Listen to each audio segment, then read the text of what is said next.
Avant de commencer cet épisode, on voulait vous dire quelque chose d'important. Batcarré est un média entièrement indépendant porté par 4 réunionnais bénévoles. Depuis 5 ans, on consacre nos soirées, nos week-ends et une bonne partie de nos vies pour raconter la Réunion. Mais pour continuer à produire tout ce contenu, on a besoin de vous. Si Batcarré vous a appris quelque chose, ému, fait rire ou réfléchir, vous pouvez nous soutenir dès 1 euro par mois.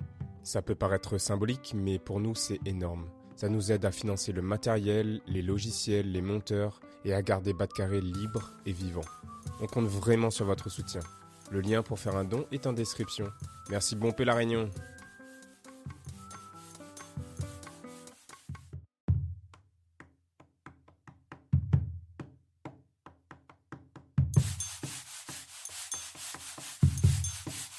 Cliquez, craquez. Salut Mathieu, Salut Fabienne.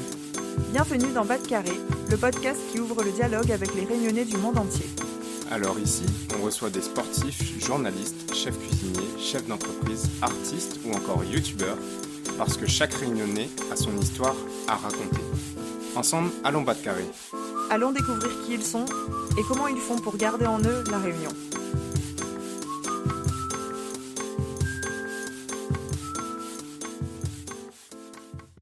Salut Mathieu, Salut Fabienne, comment les autres toutes? bienvenue dans un nouvel épisode de Batcarré. Pour commencer, on souhaite une très belle année 2026 à tous nos auditeurs et nos auditrices. On vous souhaite le meilleur et on est prêt à vous accompagner tout au long de cette année avec de super épisodes qui vous en apprendront un peu plus sur la Réunion. Et ça commence dès aujourd'hui grâce à Michel Marimoutou. Oui, Michel est docteur en histoire et elle est la grande spécialiste de langagisme indien à La Réunion. Et Mathieu, tu es allé à sa rencontre dans son bureau à la Plaine des Cafres. Oui, j'étais honoré de mener cet échange avec Michel Marimoutou, à qui j'ai pu poser toutes mes questions sur le langagisme. Qu'est-ce que langagisme? Pourquoi on avait besoin des engagés? Comment était-il recruté, transporté et traité une fois sur l'île? Ou encore comment cette période s'est achevée? Cet épisode s'inscrit dans le cadre de l'exposition temporaire Les Engagés du Sucre, qui se tient du 15 novembre 2025 au 4 avril 2027 à Stella Matutina. On vous recommande vraiment d'y aller, car elle est exceptionnelle pour mieux comprendre la Réunion. Mais ne vous inquiétez pas, si vous ne pouvez pas y aller ou que vous nous écoutez depuis le futur après 2027, cet épisode vous donnera déjà une bonne base sur l'engagisme à La Réunion. Et il ne nous reste plus qu'à vous souhaiter une bonne écoute. Bonne écoute à toutes. Donc l'engagisme, c'est un système de travail qui repose sur un contrat entre un travailleur qu'on appelle engagé et un propriétaire qui achète le contrat et qu'on appelle l'engagiste. Et ce contrat va durer entre 3 ans, 5 ans, 10 ans, ça dépend des personnes qui sont concernées par le contrat. Le travailleur engagé, par définition, un étranger, quelqu'un qu'on va faire venir de l'extérieur pour travailler dans l'île. Alors on peut se demander pourquoi, puisque l'engagisme arrive après l'abolition de l'esclavage dans la plupart des pays, des colonies qui sont concernées au monde, sauf à La Réunion, où on va voir arriver des travailleurs engagés en même temps que les esclaves dès les années 1820, en sachant que l'abolition de l'esclavage c'est 1848. Donc 20 ans, plus de 20 ans avant l'abolition de l'esclavage, on va voir arriver des travailleurs engagés indiens, essentiellement ici à La Réunion. Alors, ma première question, c'est pourquoi est-ce qu'on a besoin des engagés? Quel est l'intérêt de faire venir des personnes de l'extérieur de La Réunion? C'est une très bonne question. Effectivement, en 1848, l'abolition de l'esclavage a franchi plus de 62 000 personnes qui eux-mêmes vont rester au travail avec un contrat. Donc, et ensuite devenir des travailleurs libres. Donc on a une main-d'œuvre locale sur place et c'est une bonne question d'essayer de comprendre pourquoi les colons réunionnais vont chercher de la main-d'œuvre à l'extérieur. Parce que cette main-d'œuvre qu'ils vont faire venir de l'extérieur, elle va coûter beaucoup moins cher. Elle va être plus facile à contrôler puisque ce sont des étrangers qui ne parlent pas la langue. Et ces 2 points sont très importants puisque cette main-d'œuvre apparaît beaucoup plus rentable que la main-d'œuvre affranchie qui existe sur place et qui est donc plus difficile à contrôler aussi. Donc on a sur place une partie de la population qui est plutôt laissée pour compte suite à l'abolition de l'esclavage et on va faire venir de nouvelles populations pour les remplacer dans les exploitations canne à sucre essentiellement à cette époque. C'est exactement ça. C'est une façon, on va dire, simple, Oui, facile bien sûr. de comprendre le mécanisme qui est mis en place. Et donc, avant 1948 et surtout après 1848, on va se tourner vers l'Inde. Pourquoi l'Inde? Parce que la France possède en Inde ce qu'on appelle les territoires français de l'Inde. Les gens connaissent essentiellement les territoires de Pondichéry, Karikal, Yanaon. Donc, et puis, il y a des liens très étroits entre la Réunion et ces territoires français de l'Inde. Et c'est relativement simple, en tout cas administrativement, de faire venir ces gens jusqu'à la Réunion. Et c'est comme ça que débute ce courant d'immigration. Alors, il faut savoir qu'essentiellement, sur les 164 000 engagés qui sont actuellement recensés, parce que ici, nous avons un problème pour comptabiliser les gens qui sont venus. Pour une raison simple, c'est qu'on n'a plus les listes de bateaux et on n'a plus les registres matricules. C'est deux documents essentiels pour connaître exactement le nombre de personnes qui sont arrivées ici. Alors les registres de bateaux, c'est une perte énorme. On espère qu'il en reste quelques copies quelque part. Mais c'est une perte énorme parce que sur ces registres de bateaux, on avait le nom des gens, on va dire leur vrai nom, mais surtout les villages d'origine. Donc, pour toute cette population réunionnaise qui est coupée de ses racines, ils ne savent pas d'où ils viennent, c'est vraiment le document indispensable pour retrouver ses racines. Donc, les registres de bateaux ont disparu. On espère qu'ils ne sont pas perdus, mais aujourd'hui cachés quelque oui. part Ouais. sous un tas de papier. Et les registres matricules aussi ont disparu en grande partie. Et les registres matricules permettaient de suivre le circuit des gens une fois arrivés à La Réunion. Ils étaient enregistrés. Et donc, à chaque mutation, à chaque changement de propriétaire, à chaque prolongement de contrat, c'était enregistré. Donc, on a vraiment perdu ces documents et c'est vraiment et ça, c'est dommage. Ouais, c'est une richesse importante que j'imagine vous, en tant qu'historienne, ou en tout cas les personnes qui travaillent autour de cette thématique, recherchent absolument pour avoir un maximum d'informations. Pas seulement nous les historiens, toutes les personnes qui recherchent leurs origines, Oui. d'où elles viennent, d'où viennent les ancêtres, ce qui est assez fondamental pour des questions d'identité. Donc tout le monde cherche ces documents.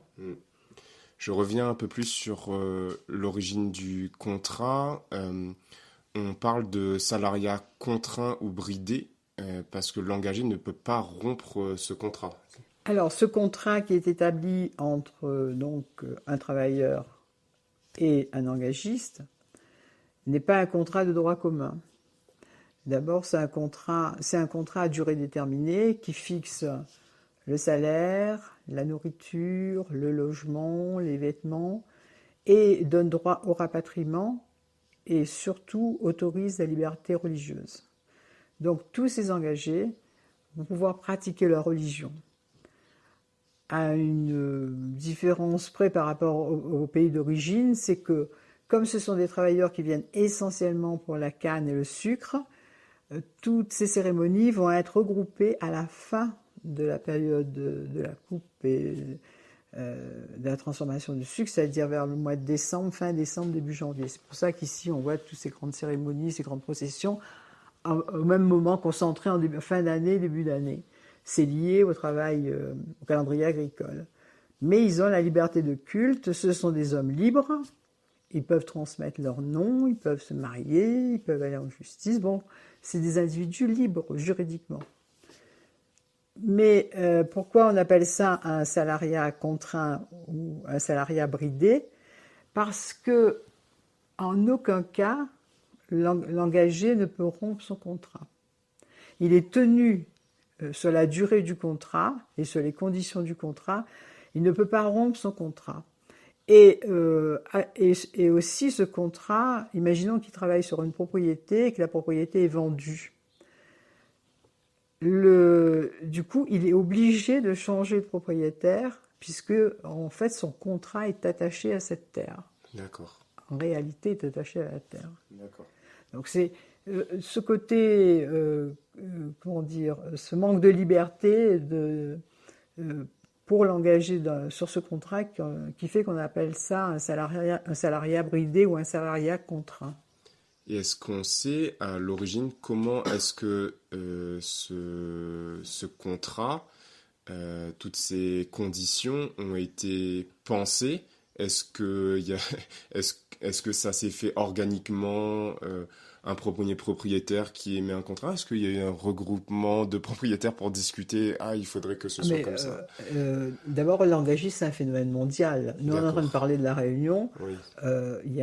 Actuellement, on totalise plus de 5 millions d'engagés dans le monde. Hein. Donc, c'est un phénomène de très grande ampleur qui s'est déroulé dans les colonies où justement l'esclavage a été aboli et qu'il fallait... et tout le monde a pris cette solution, en fait. L'esclavage est aboli, on n'utilise pas les descendants d'esclaves, on va faire chercher de la main-d'œuvre extérieure.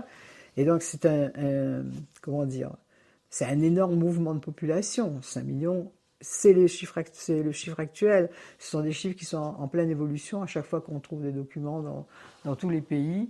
Donc, le chiffre est en train d'augmenter. Et donc, ça a été totalement pensé. On a des documents entiers. Si on prend le simple cas de la Réunion, il y a des réunions et des comptes rendus des chambres d'agriculture de l'époque et qui font des calculs. On a des tableaux de calcul. Si on paye le contrat tant et si ça dure tant d'années.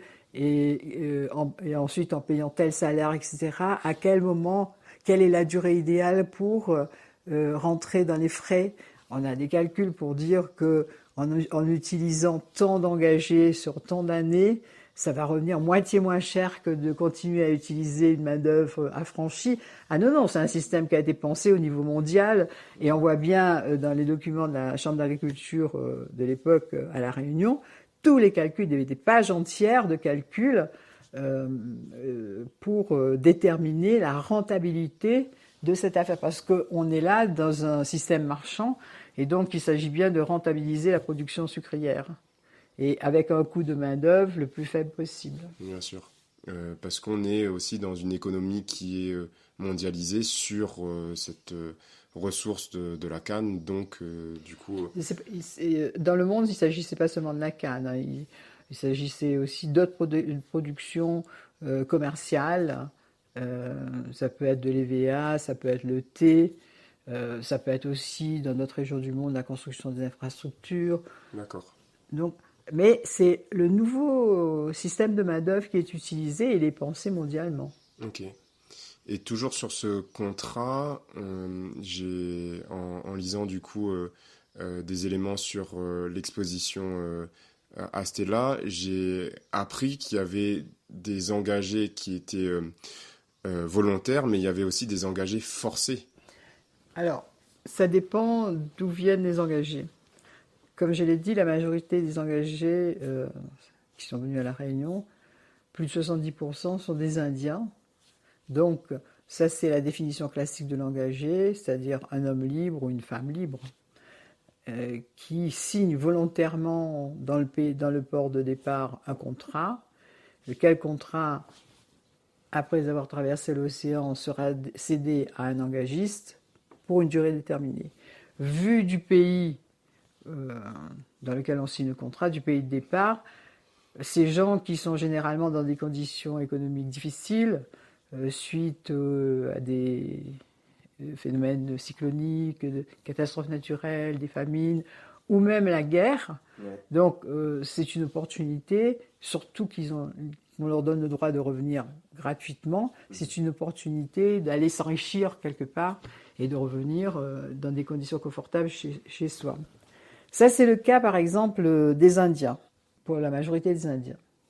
Par exemple, après 1848, on cherche à La Réunion désespérément cette main-d'œuvre et on va aller regarder de près une région du monde qu'on connaît bien parce qu'elle nous a fourni beaucoup d'esclaves, à savoir l'Afrique de l'Est. Bien évidemment, l'esclavage est interdit, la traite négrière est interdite, et donc il s'agit d'aller recruter des gens qui sont libres, puisque par définition, l'engagé est libre.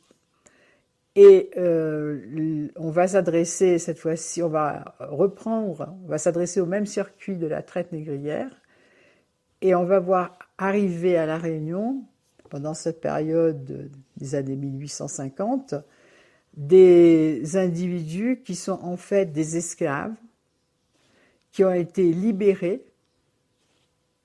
Quand ils arrivent sur la côte, ils sont libérés.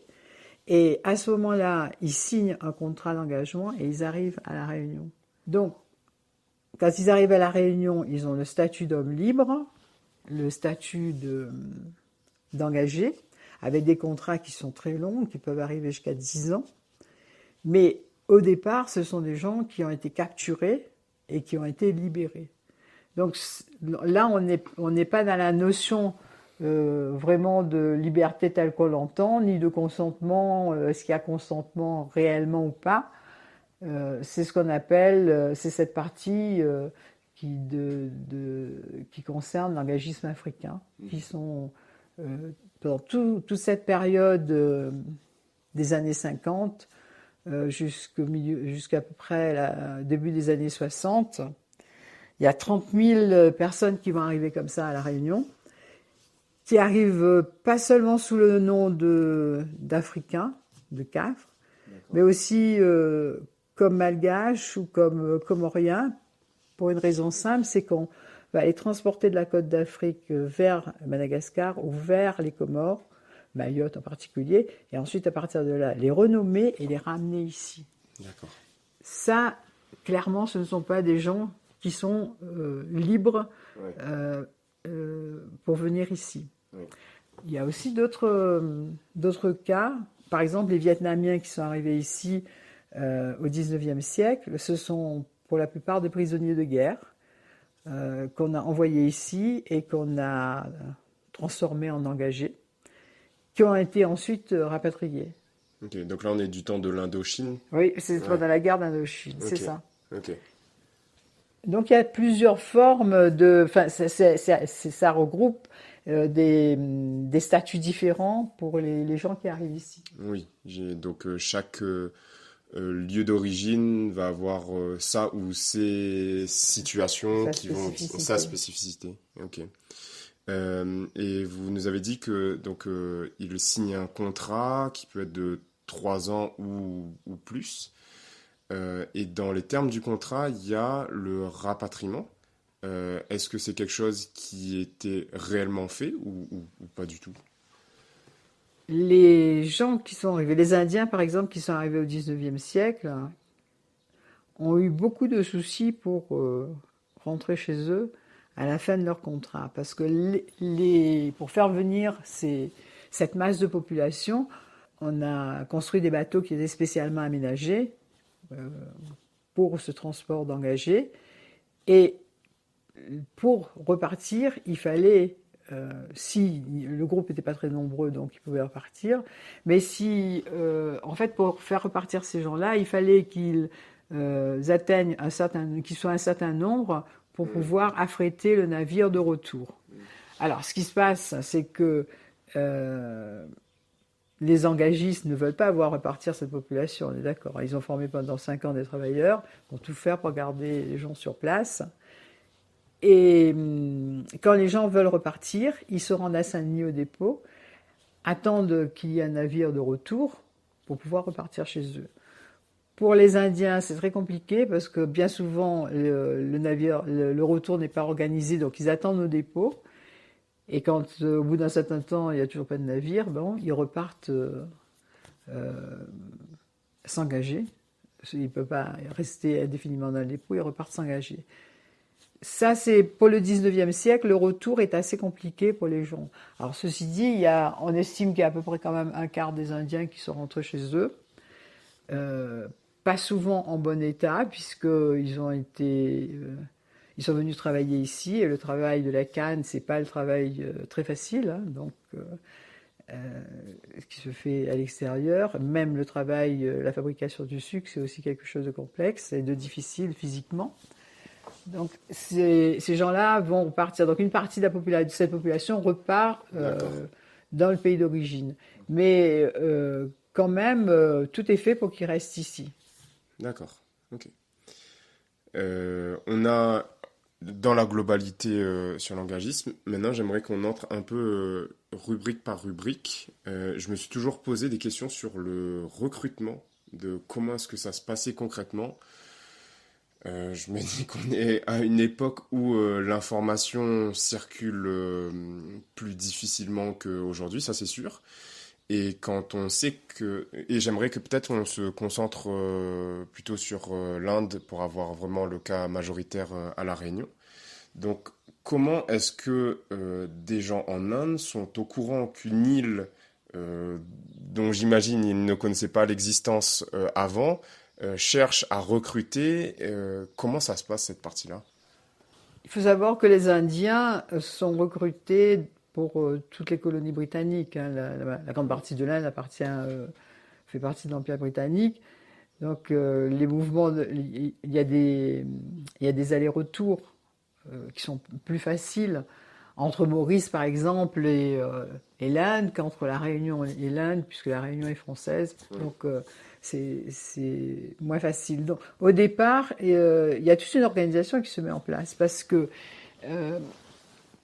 aller chercher des engagés, les recruter et les ramener ici ou ailleurs, c'est un commerce. Ah oui. Et donc, quand il y a des cahiers des charges qui sont mis en place qui donnent les conditions du transport, il y a des appels d'offres. Au XIXe siècle, et surtout au début du XXe siècle, hein, qui passent par exemple dans tous les ports, tous les grands ports français, que ce soit Marseille, Bordeaux, Nantes. On dit voilà, il y a des vrais cahiers de charges qui disent voilà, il y a tant de personnes à aller chercher et qui se positionnent. Et donc les maisons de commerce se positionnent, les armateurs se positionnent. Et dans les régions d'origine, par exemple dans les ports de l'Inde, vous avez des maisons de commerce qui s'installent avec tout un système de recruteurs qui vont aller dans les villages, chercher, dans les villages, sur les routes, chercher cette population dont une partie est une population flottante qui part de façon classique du village vers un village plus gros, vers une ville pour trouver du travail. Ou alors aller dans les villages directement et dire, voilà, on cherche des gens et on leur promet le salaire, etc. Donc je vous ai dit les conditions qui sont très très attractives et surtout on leur promet le retour et au départ, ce qu'on promettait aussi, c'est que les familles restées en Inde pouvaient être payées directement, une partie était directement versée aux familles. Okay. Donc, tout ça fait que... les gens, comme je vous dis, à cette période, on est dans une période de croissance démographique en ce qui concerne l'Inde, on est aussi dans une période de troubles politiques, on est dans une période de problèmes économiques où beaucoup de gens sont pauvres et s'appauvrissent. Et on leur dit, voilà, il y a un pays, une île, où vous allez travailler la canne, donc quelque chose qu'ils connaissent. Vous allez travailler dans les champs de canne, fabriquer du sucre. Et c'est sur une île, Bourbon, à l'époque. Et les gens sont tentés. Alors, ceux qui ne sont pas vraiment tentés, on va chercher par d'autres moyens à les forcer un peu. Il y a eu des cas d'enlèvement de jeunes en particulier hein, qui ont été enlevés et qui ont été mis de force sur les bateaux. Mais il y a eu des scandales qui ont émaillé un peu cette recherche engagée. Mais il y a toute une organisation, ce qu'on appelle les maîtries recruteurs, qui parcourent les chemins de l'Inde et les villages, etc. Ça peut être des hommes et ça peut être aussi des femmes.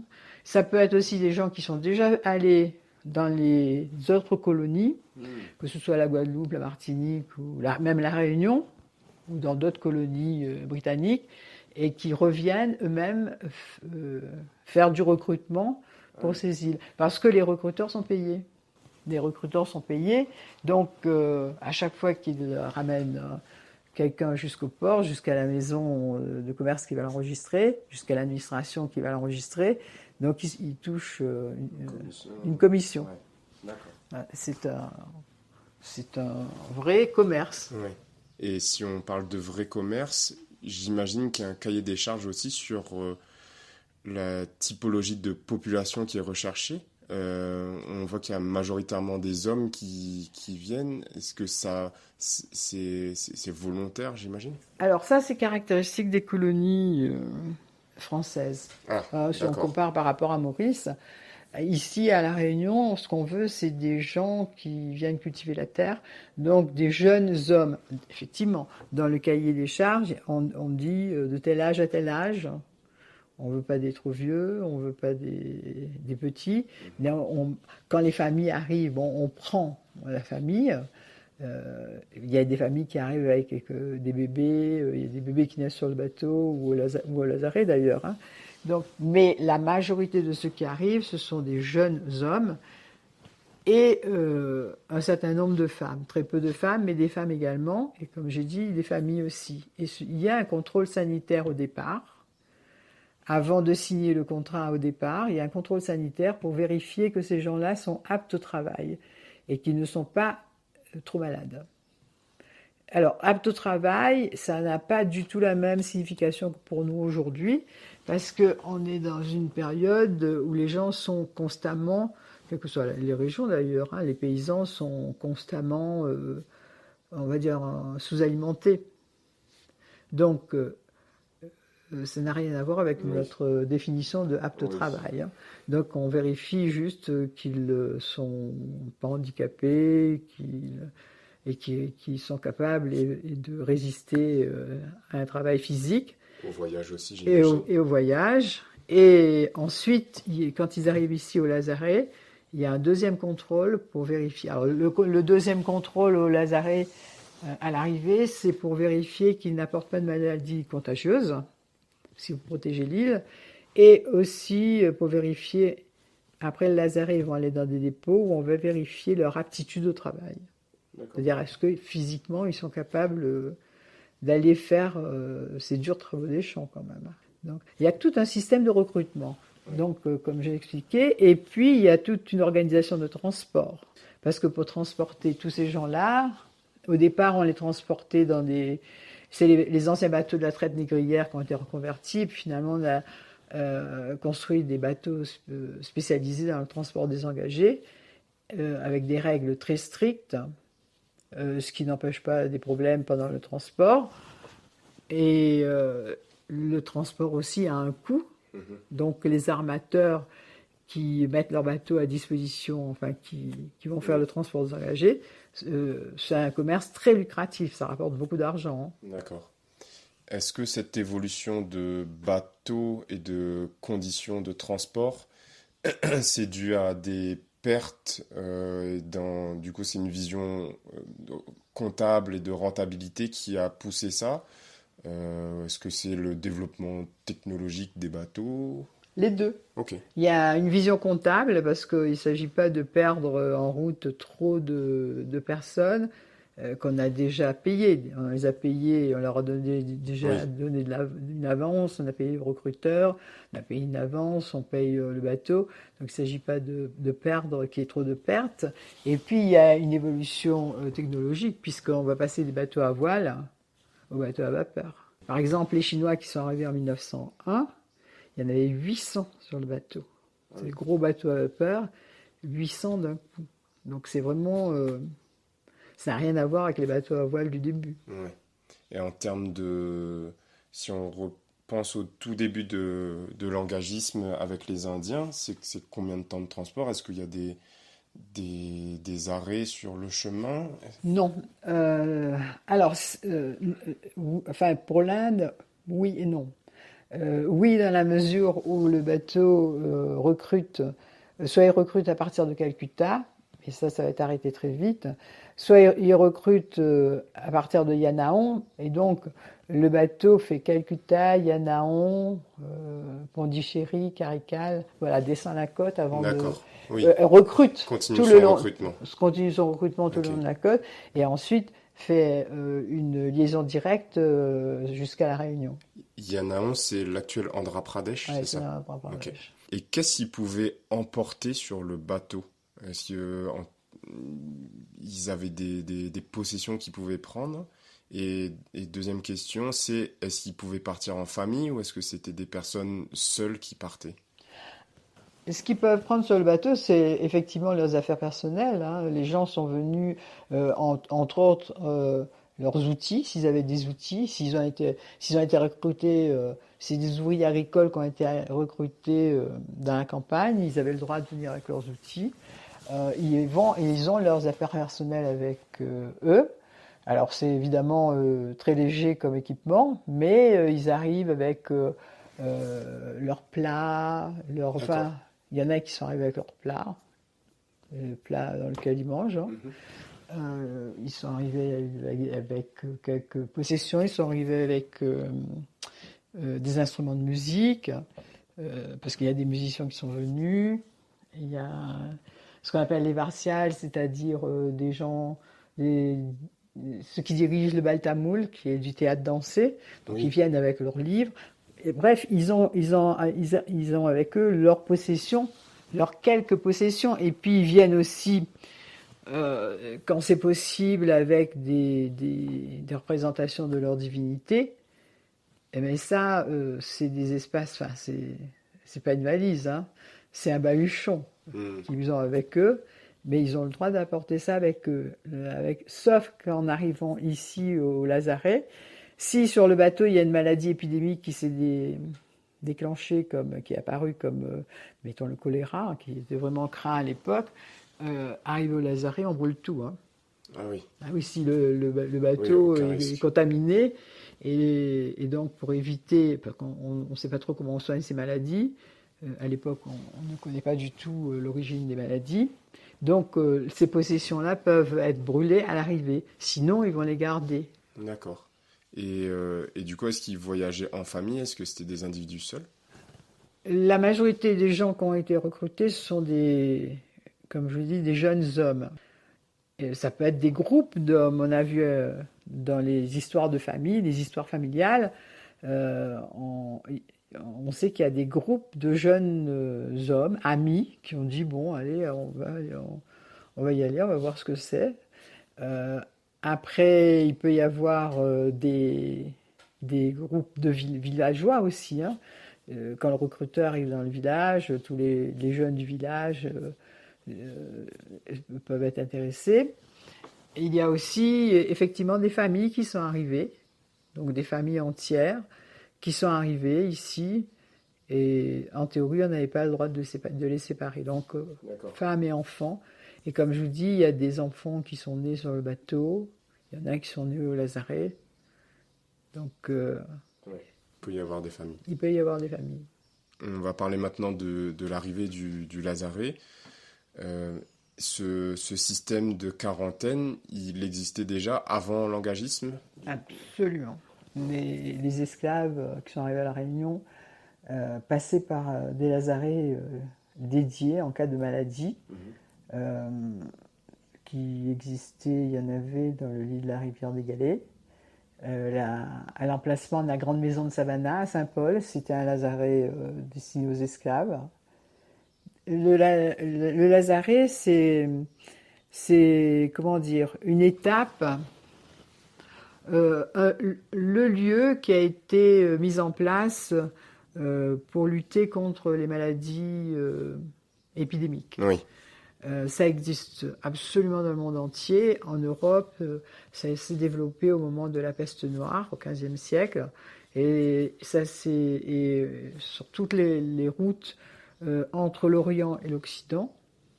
on a eu des lazarets qui ont été construits dans les ports, sur les îles. Un des grands lazarets, premier grand lazaret entre l'Orient et l'Occident, c'est dans l'actuelle Croatie, D'accord. à Dubrovnik, Mhm. qui est un immense lazaret, puisque c'est une ville portuaire, donc où les bateaux pouvaient arriver et être en quarantaine, mais aussi les caravanes qui arrivaient par voie terrestre pouvaient être mis en quarantaine. Et à Marseille aussi, dans toutes les villes, hein, dans tous les grands ports, il y a eu des lazarets dans toutes les îles et dans quasiment le monde entier. C'est vraiment, comme on ignorait le mode de transmission des maladies, et on a dit bon la meilleure façon c'est d'enfermer tout le monde, personne ne sort et on attend que ça passe. Voilà. C'est exactement le principe du lazaret. C'est ce qu'on a fait pour le Covid, hein. Oui. On interdit la circulation. Et donc, les lazarets ont existé bien avant l'engagisme. Et les deux grands lazarets qui ont servi pour les engagés ici, trois lazarets qui ont servi pour les engagés, c'est un lazaret qui était à Saint-Denis, qui se trouvait à la place des batteries qui ont disparu du Cap Bernard. C'est aussi surtout le lazaret de la Ravine-à-Jacques. Oui. Et enfin, qu'en 1860, on attendait à ce moment-là l'arrivée massive des Indiens, puisqu'il y a une convention qui a été signée en 1860 avec le gouvernement britannique qui ouvrait l'Inde britannique au recrutement vers la Réunion. Jusqu'à maintenant, on recrutait dans les territoires français de l'Inde, et là, on recrute sur la partie britannique. Sur la partie britannique, essentiellement autour de Calcutta, donc tout le nord de l'Inde, qui a fourni majoritairement les engagés qui sont partis dans les territoires britanniques, et à partir de Madras, actuel Chennai, donc dans le sud de l'Inde. Et la signature de cette convention de 1860, elle a comme contrepartie l'arrêt du recrutement des Africains, des engagés africains ex-captifs. D'accord. Si on a une bascule. C'est-à-dire une interdiction. La Grande-Bretagne dit on signe cette convention, on vous ouvre l'Inde à condition que vous arrêtiez ce qu'on nous on considère être de la traite négrière. Donc c'est un point de vue humaniste Pas du tout. Ok. Ah oui, c'est purement... D'accord. Très peu de choses humanistes. Oui. Voilà. Donc, parce que les Britanniques étaient à la pointe de la lutte contre la traite négrière, et c'est leurs bateaux, les navires britanniques qui circulent et qui contrôlent ce trafic d'esclaves le long de la côte africaine. Oui. Donc, en fait, en acceptant d'arrêter le recrutement en Afrique de l'Est, la France a eu l'autorisation de recruter dans les territoires britanniques de l'Inde, à partir de 1860. Et c'est à ce moment-là que, dans l'attente de l'arrivée de cette masse d'Indiens qui devait venir suite à la Convention, qu'on a construit le lazaret de la Grande Chaloupe. Ok. Et petite parenthèse, quel est l'intérêt pour l'Empire britannique de faire stopper ce circuit depuis l'Afrique de l'Est pour la Réunion, notamment ? Alors, pour les Britanniques, c'était, comme je l'ai dit, ils étaient dans la lutte contre la traite clandestine. C'est leur bateau, c'est la grande puissance maritime de l'époque. Oui. C'est leurs navires qui contrôlent et qui arrêtent les bateaux de la traite clandestine, qui font la chasse aux négriers clandestins.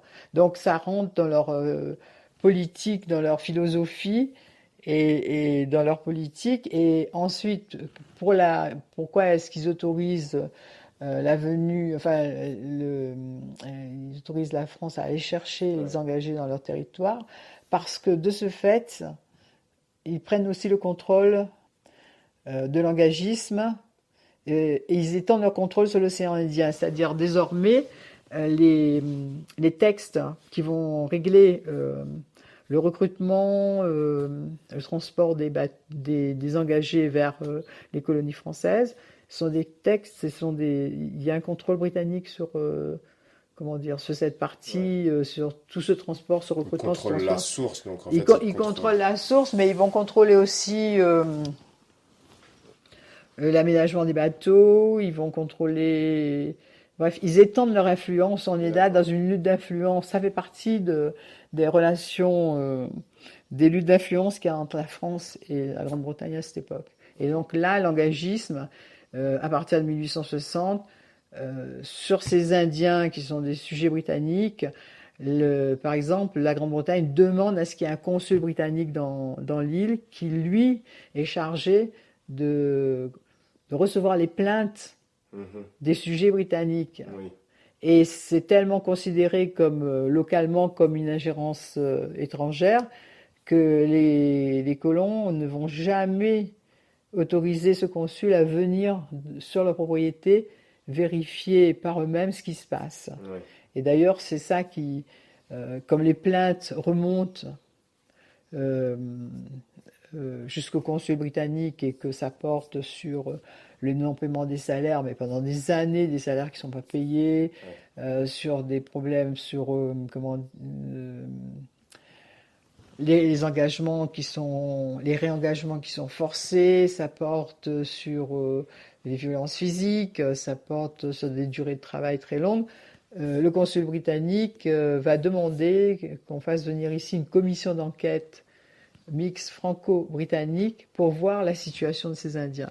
Et cette commission, elle va passer en 1877 et elle va effectivement mettre à jour beaucoup de dysfonctionnements et de non-respect de ces contrats et demander à ce qu'il y ait des améliorations dans la situation des Indiens. Alors, il y a le contrôle, c'est ça qui est intéressant, c'est que le contrôle porte sur les Indiens qui sont en théorie encadrés. On imagine un peu que pour les os que ça doit être. Hein. Oui. Et donc, la commission va faire son rapport et va dire, voilà, il y a un certain nombre de points qu'il faut régler si on veut continuer cette immigration indienne. Entre autres, il faut que le consul ait le droit d'aller voir ce qui se passe sur les propriétés et il faut mettre en place un protecteur des immigrants comme dans les colonies britanniques, comme à Maurice à côté. Et cette demande, ils ont demandé d'autres choses, hein, mais là où ça va achoper, c'est que ici, les propriétaires vont absolument refuser que ce consul entre chez eux et vienne voir ce qui se passe. Et ils vont refuser jusqu'au bout. Hein. Et c'est ça qui explique qu'en 1882, l'immigration indienne, elle est suspendue. La convention, elle est suspendue en attente de règlement des points litigieux. Il va y avoir d'autres conventions qui vont être faites ensuite, mais qui ne vont jamais pouvoir être appliquées parce que ce point-là ne sera jamais levé. Donc il y a de véritables jeux de pouvoir entre les colons, entre l'Empire britannique. Oui. Okay. Et la France, l'Empire britannique. Et oui, il y a des jeux de pouvoir très... Enfin, il y a... On va dire ça, il y a des jeux de pouvoir très importants. D'accord. Sur le Lazaret, c'était quoi les conditions de vie sur place? Je ne sais pas si je peux appeler ça comme ça, mais en tout cas, comment est-ce que ça se passait donc c'était 40 jours de... Non, pas du tout. Non. Le Lazaret, c'est une structure qui existe partout dans le monde, n'est-ce pas? Parce qu'on a toujours tendance... Enfin, ce que je suis en train de vous dire, là, c'est que tout ce qui se passe à La Réunion, ça se passe dans le monde. Oui. Alors qu'au départ, enfin, il y a longtemps, il n'y a pas si longtemps que ça, on avait plutôt l'impression qu'on était une spécificité sur l'engagisme, sur la quarantaine et tout ça, pas du tout. On est au bout d'une chaîne, en fait. Hein, on est dans un ensemble de décisions qui concernent des phénomènes mondiaux. On est un modèle qui se réplique, finalement. Voilà, c'est ça. Et donc, ce Lazaret, il est construit de façon à répondre aux demandes de l'époque. on pensait à l'époque que à la fois les maladies étaient transportées par l'air et à la fois l'air, les courants d'air pouvaient évacuer ces maladies. Donc c'est pour ça qu'on voit le lazaret, quand vous allez à la Grande Chaloupe, vous voyez toutes ces fenêtres qui sont en vis-à-vis, mais très très très très nombreuses. C'est pour permettre cette circulation d'air et évacuer ce qu'on appelle les miasmes à l'époque. Ça me rappelle mes cours d'histoire où j'avais appris que Haussmann avait modernisé Paris, avait voulu faire des grands boulevards justement pour que l'air puisse circuler et évacuer les maladies. Absolument, ça. On est vraiment dans cette période de ce qu'on appelle les théories aéristes. Hein. Et c'est un des grands lazarets en France, c'est la Caroline, l'hôpital de la Caroline en face de Marseille, qui était surnommé l'hôpital des vents, tellement ça tourbillonnait à l'intérieur. C'est conçu justement pour que l'air circule. Et là, c'est pareil, au lazaret, c'est la même chose. Alors, donc, au niveau médical, c'est cette structure-là, avec des grands dortoirs, un hôpital. C'est un lieu de soins, donc, un lieu de soins, donc à l'intérieur, le capitaine du lazaret, c'est un médecin. Il est aidé d'infirmiers, de gens qu'on va qualifier d'infirmiers. Et surtout, c'est des structures qui sont fermées. Mais c'est pas des prisons. Alors, c'est pas des prisons parce que les gens qui sont là ne subissent pas des peines. Ils sont pas là pour subir des peines. Ils sont à l'intérieur de murs qui servent à séparer les gens en bonne santé, c'est-à-dire l'extérieur, et les gens qui sont potentiellement malades, ceux qui sont dans le lazaret. Et quand il y a une épidémie ou une menace d'épidémie ou un bateau arrive avec des gens qui sont vraiment malades, à ce moment, on monte le drapeau de la quarantaine, drapeau jaune de la quarantaine, on met des gardes autour du lazaret et il est interdit de communiquer avec l'extérieur. Donc c'est vraiment un lieu qui est destiné à soigner les gens qui arrivent, avec évidemment les médicaments de l'époque. Donc il y a 2 cimetières. Hein. Chaque lazaret, le lazaret de la Grande Chaloupe est en 2 parties et chaque partie a son propre cimetière. C'est quand même les gens mouraient pas mal dans ces lazarets. Et ensuite, en ce qui concerne nos engagés, qui arrivaient pas forcément malades, mais par contre bien fatigués par le voyage, puisque en gros c'est la première fois que ces gens-là montent sur le bateau, et les descriptions disent clairement que la première semaine c'était vraiment comment s'adapter au mal de mer, quoi. Tout le monde était dans un très mauvais état. Ensuite, on a quand même à peu près un mois de voyage, donc ça peut être avec une mer forte, déchaînée. À ce moment-là, quand il y a des tempêtes qui s'annoncent, tout le monde est descendu dans l'entrepont, on ferme tout et on attend que ça passe, donc c'est pas les meilleures conditions non plus de voyage. Et puis il y a des gens qui sont blessés, il y a des enfants qui naissent, etc. Donc on peut avoir à l'arrivée des gens qui sont en mauvais état, et donc c'est quand même c'est d'abord un lieu de soins, puisqu'on doit remettre cette future main-d'œuvre en bon état pour les donner ensuite à leurs propriétaires, quoi. Et qui en avait le contrôle? Est-ce que c'était un lieu détenu par l'État? Ouais. C'est la colonie. C'est la colonie. C'est la colonie qui gère tout. L'engagisme, c'est quelque chose c'est un phénomène qui est réglé par la colonie. Donc, au départ, tout à fait au début, c'était des introductions privées, mais ensuite, c'est des introductions réglementées par l'État français et par la colonie ici. Je vais accélérer un peu parce que le temps file, mais le sujet est vaste. Je veux juste parler assez rapidement du travail des engagés. Donc, ils ont passé l'étape des lazarets. Ils vont travailler du coup chez les propriétaires. Donc, ils travaillent en grande partie la terre. Est-ce qu'il y a des grandes différences entre les traitements qu'il pouvait y avoir avec les esclaves avant et avec les engagés sur le début de l'engagisme? C'est une évolution, puisque de toute façon, je vous ai dit qu'au départ, les premiers engagés travaillaient en même temps que les esclaves. Oui. Donc, les conditions pratiques étaient les mêmes. Sauf que comme on avait affaire à des gens libres, ils se sont révoltés, ils ont écrit des lettres, des courriers, tout ça en disant mais nous on est des gens libres, on n'accepte pas du tout ces conditions-là. Et finalement, c'est pour ça que ces premiers 3000 qui sont arrivés de l'Inde, de Yangon d'ailleurs, c'est une immigration qui s'est arrêtée assez rapidement puisque les conditions des contrats n'étaient pas respectées. Ensuite, ceux qui vont travailler, ceux qui arrivent par la suite, les conditions de travail sont quasiment identiques, puisqu'il s'agit comme je dis, le travail de la terre, de la canne, c'est un travail très codifié, très dur, à l'extérieur, des journées très longues, qui peuvent être allongées pour différents motifs. La nourriture qui est déterminée par contrat, qui comprenait normalement du riz, de la viande, du poisson salé, etc. Qui bien souvent la viande disparaît du menu, du repas on va dire. Même dans les périodes de crise économique, y compris le poisson salé. Et on a des travailleurs qui se retrouvent avec essentiellement du riz. Et s'il n'y a pas de riz, du manioc, du maïs, donc qui ont un repas pas très équilibré, ce qui effectivement n'arrange pas trop leur situation.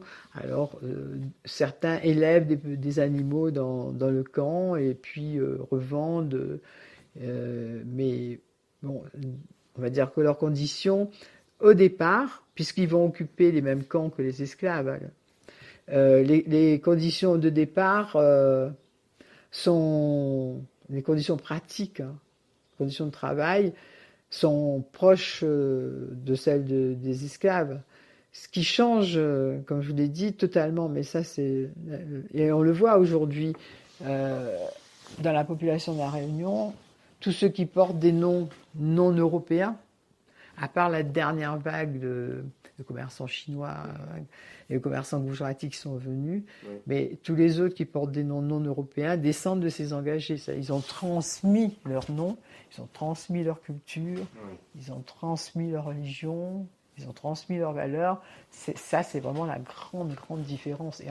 Et de fait, en étant payé, même si c'était mal payé, un certain nombre a réussi à la fin de contrats, soit des 50 contrats, soit de 2 fois 5 ans, soit 3 fois 5 ans, bref, ils n'ont plus le temps, à accumuler suffisamment d'argent, petit peu d'argent suffisant pour prouver qu'ils pouvaient rester dans l'île en étant autonomes et s'installer à leur compte, souvent ou alors comme colons partiaires, c'est-à-dire colons à la part, un terrain que leur fournit un propriétaire et qui vont cultiver en gardant une part de la production pour eux. Ouais. Et maintenant, je voudrais qu'on s'intéresse au déclin de l'engagisme. Qu'est-ce qui provoque la fin de cette période? Qu'est-ce qui la clôture? Avec la crise sucrière des années 1860, et qui provoque déjà une forte baisse de l'arrivée des engagés. D'accord. Parce que les propriétaires n'ont plus les moyens de payer leurs engagés. Oui, en fait, il y a eu un essor de la canne, mais ça a été assez court au final. Voilà. Et puis ensuite, il y a la crise sucrière. Donc, à partir du moment où il y a la crise, à la fin des années 60, on a des convois d'engagés qui arrivent, qui ne trouvent pas preneurs, parce que les propriétaires ils ne peuvent même pas venir chercher leurs engagés, ils n'ont pas les moyens pour payer le contrat. Donc, et donc là, on passe sur et l'autre phénomène, c'est l'arrêt de l'immigration indienne. Donc ça c'est vraiment un gros frein à l'arrivée de ces engagés que les propriétaires recherchent toujours. En même temps, on voit les députés locaux comme François de Mailly à la fin du 19e qui disent mais enfin, il y a des gens qui demandent qu'à travailler ici, pourquoi on va chercher toujours ces étrangers? Donc ils sont farouchement contre. Hein. Mais on va chercher toujours cette main-d'œuvre, on va chercher au Mozambique, on va chercher à Madagascar, aux Comores, à la fin du 19e siècle. Et au début du XXe, on va faire venir les Chinois qui sont chrétiens, c'est intéressant, des Chinois, des Vietnamiens, des Malgaches. Et au final, les derniers à passer ici, ce sont des Rodriguez qui arrivent en 1933.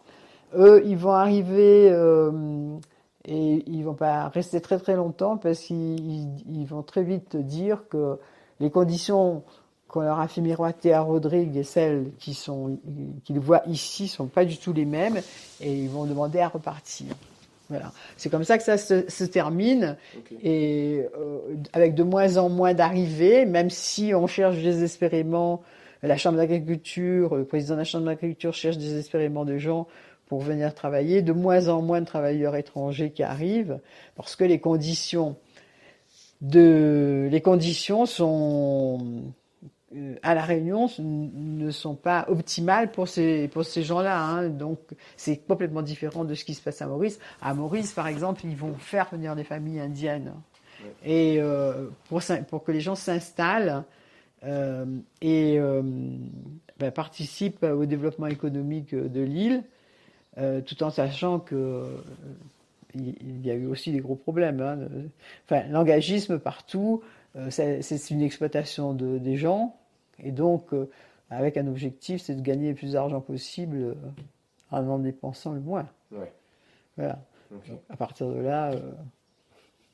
À partir de là, c'est compliqué pour les humains.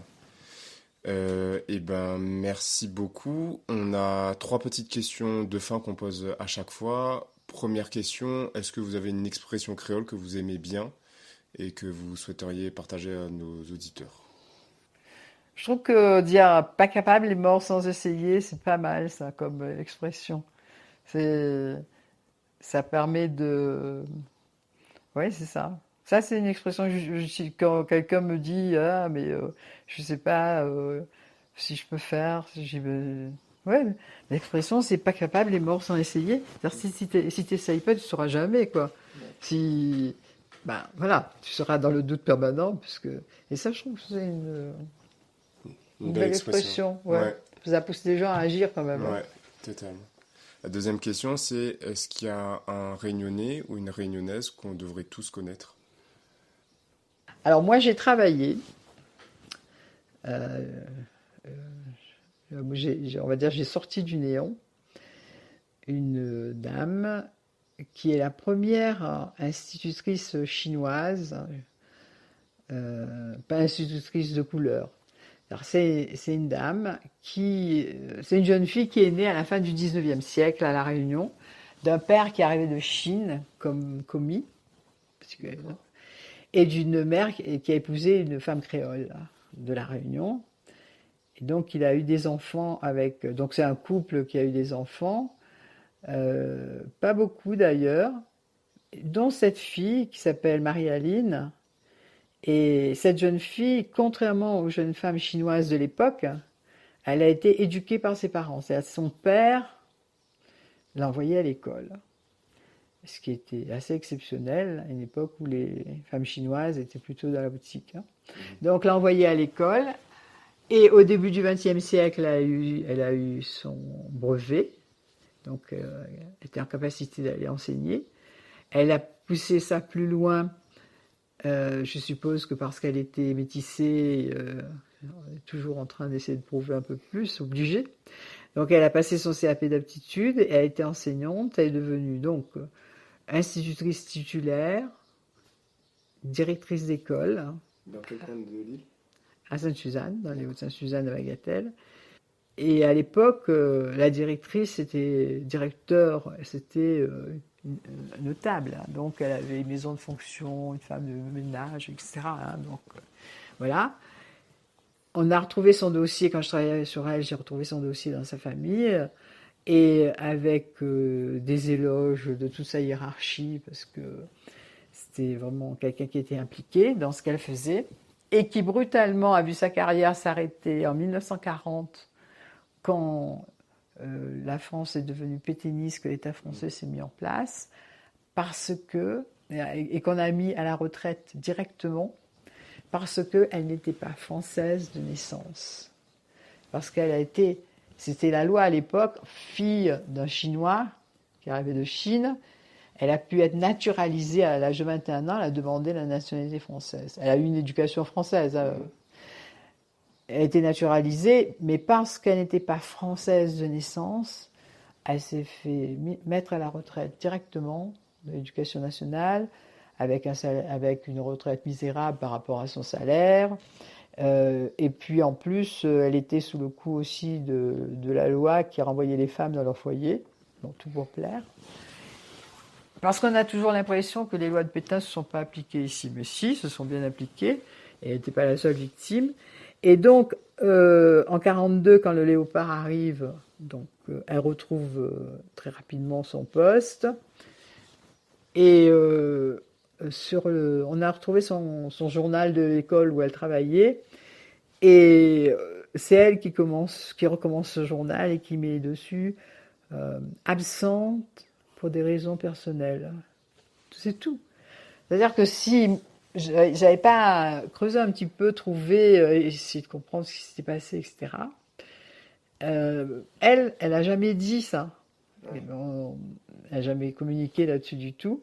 Et c'est vraiment en faisant des recherches qu'on a trouvé Je trouve que ce personnage, cette vie, et quand je travaillais avec la mairie de Sainte-Suzanne pour donner son nom à une école, et la mairie a mis ces animateurs du périscolaire sur le sujet. Donc ils ont enquêté pour voir si il y avait encore de ces élèves qui étaient vivants. Ils ont trouvé des élèves et des élèves qui sont venus témoigner en disant que si elle n'avait pas fait classe, ils seraient restés définitivement des ouvriers agricoles. C'est elle qui leur a permis de sortir de leurs conditions. Et aujourd'hui, leurs descendants sont aussi reconnaissants à cette femme. Alors ça, je trouve que ça fait partie, c'est pas le grand personnage de l'histoire de la Réunion, mais c'est un exemple, vraiment, je trouve, symbolique du fait que notre histoire, finalement, elle est rattachée à la grande histoire de France, mais on ne le sait pas. Oui. Merci pour ce travail de mémoire. Vous pouvez rappeler son nom ? Marie-Aline Huation. D'accord. Merci. Et en plus, en allant plus loin, j'ai même découvert après que son frère, alors qu'elle a été rejetée, a été exclue parce qu'elle n'était pas française de naissance, son frère est mort très jeune pendant la Première Guerre mondiale pour la patrie. Ah oui. Avec son nom qui est inscrit sur le monument aux morts à Saint-Denis, quoi. Et j'ai une dernière question, pas des moindres. Est-ce que vous avez un conseil pour les jeunes générations de Réunionnais et de Réunionnaises ? Ce que j'aurais à dire, c'est qu'on vient tous à La Réunion, on vient tous d'une histoire douloureuse. Mais que il faut connaître cette histoire, bien sûr, c'est important. Mais ça n'empêche absolument pas d'avancer, tu vois, d'aller de l'avant. Il faut connaître l'histoire, mais ça n'est pas pour rester dans le passé.